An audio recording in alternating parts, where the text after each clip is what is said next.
L'interview RSSI, c'est avec Julien Mousqueton, expert en cybersécurité depuis de nombreuses années. Je ne veux pas dire combien.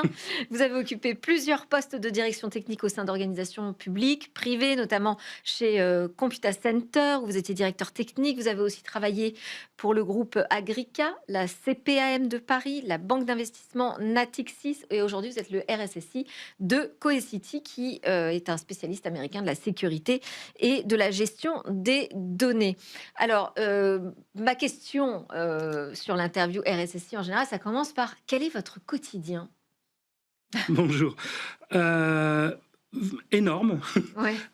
puisque c'est très large. En général, mon quotidien va commencer assez tôt le matin pour, étudier un peu ce qui s'est passé, chez nos amis américains, c'est quand même une bonne tendance aussi. Je m'occupe aussi d'un site internet qui s'appelle Ransomware Live, qui recense les victimes de ransomware. J'ai vu ça. Donc je regarde aussi les victimes qu'il y a eu, principalement en Europe et en France, parce qu'on va rester un peu chauvin, mais c'est important, ça donne des tendances. Et puis après, c'est aller voir aussi les clients de Cohesity pour les accompagner dans les bonnes pratiques et surtout expliquer que la cybersécurité, c'est pas que des outils, c'est beaucoup d'humains, du processus, de l'évangélisation et de la formation. Et après, que ça soit moi ou mes collègues, on va accompagner nos clients ou nos prospects. Mais d'ailleurs, quand vous racontez votre quotidien, vous commencez par de la veille, Oui. aller voir vos clients. C'est vraiment quelque chose de très humain.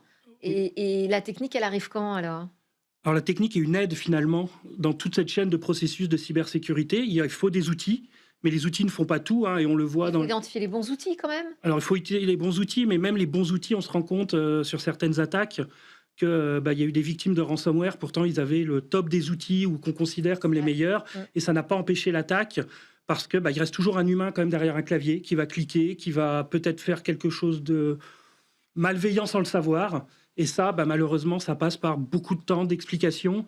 Et c'est aussi pour ça que le matin, j'aime bien faire toute cette veille pour avoir des cas concrets, pour expliquer aux clients. Ils arrivent beaucoup plus à se projeter, surtout quand on va parler à des utilisateurs finaux. Autant les équipes techniques comprennent assez rapidement parce que c'est aussi leur quotidien. Ouais. On vit la même chose. Mais les utilisateurs, je trouve que c'est important aussi de les sensibiliser et de les sensibiliser avec du concret pour eux. Alors, donc vous l'avez signalé effectivement, vous êtes le créateur de la plateforme Ransomware Live. Quelles sont les évolutions que vous constatez en matière de ransomware? Parce qu'on a une sorte de hype, j'ai envie de dire, malheureusement, pendant plusieurs années. J'ai l'impression qu'on en parle un petit peu moins maintenant. Est-ce que ça veut dire que la menace est moins forte, sur les rançongiciels? Alors bien au contraire, je pense qu'on s'est un peu habitué malheureusement aussi à en entendre parler.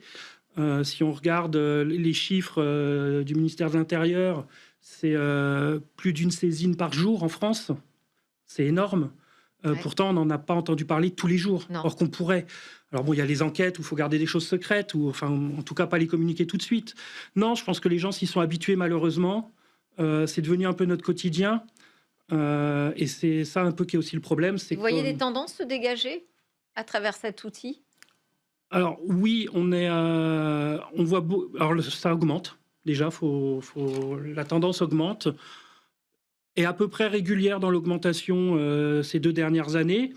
Et je me rends compte qu'il y a une menace dont on parle peu, qui s'appelle les infostealers. Ce sont des Oui. programmes malveillants qui vont finalement récupérer des logins mots de passe. Et les gens, par facilité, souvent utilisent les mêmes. Et c'est souvent par là qu'on voit les premiers accès sur des attaques.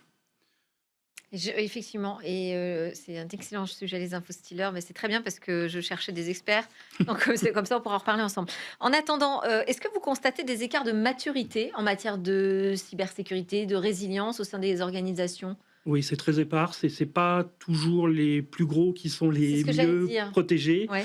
Alors globalement, on va dire quand même si, puisque les plus gros ont subi souvent, je pense principalement au monde bancaire, subi des réglementations fortes depuis de nombreuses années. Il y a DORA depuis 1 an, en fait, les 1 an de DORA. Ouais. Mais même avant, il y avait d'autres réglementations qui imposaient quand même des choses au niveau.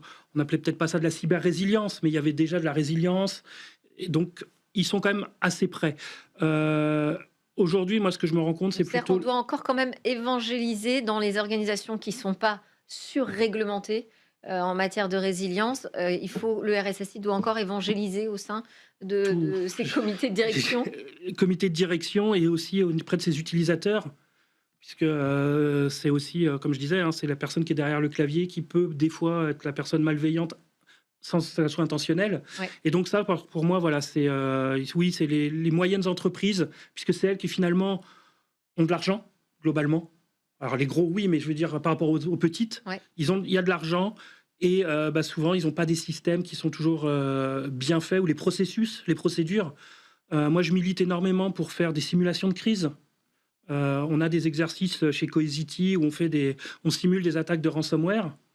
Et vous Euh, mobilisez l'ensemble des métiers lors de ces on exercices de crise? demande à le faire. Après, ça dépend des Ouais. entreprises. Mais oui, moi, j'ai eu la chance d'être un animateur à l'exercice rempart de l'ANSSI Ouais.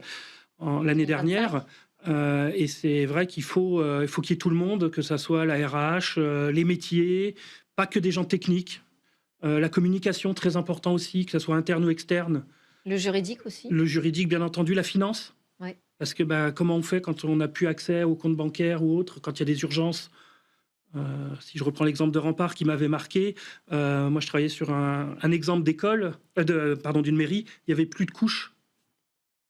Comment on fait? Est-ce qu'on peut aller au supermarché acheter des couches ou pas? C'est des petites choses bêtes, mais voilà, et on se rend compte qu'il y a plein de choses auxquelles il faut penser. Et sans les exercices, je rapporte souvent ça un peu avec les sportifs, avec la mémoire des muscles. Oui. Et ben c'est tout à fait ça, il faut s'entraîner. C'est de l'entraînement. Régulièrement. Merci beaucoup, Julien Mousqueton, d'être venu témoigner Merci. en tant que RSSI de Cohesity. On enchaîne, on va parler de la sécurité des agents IA.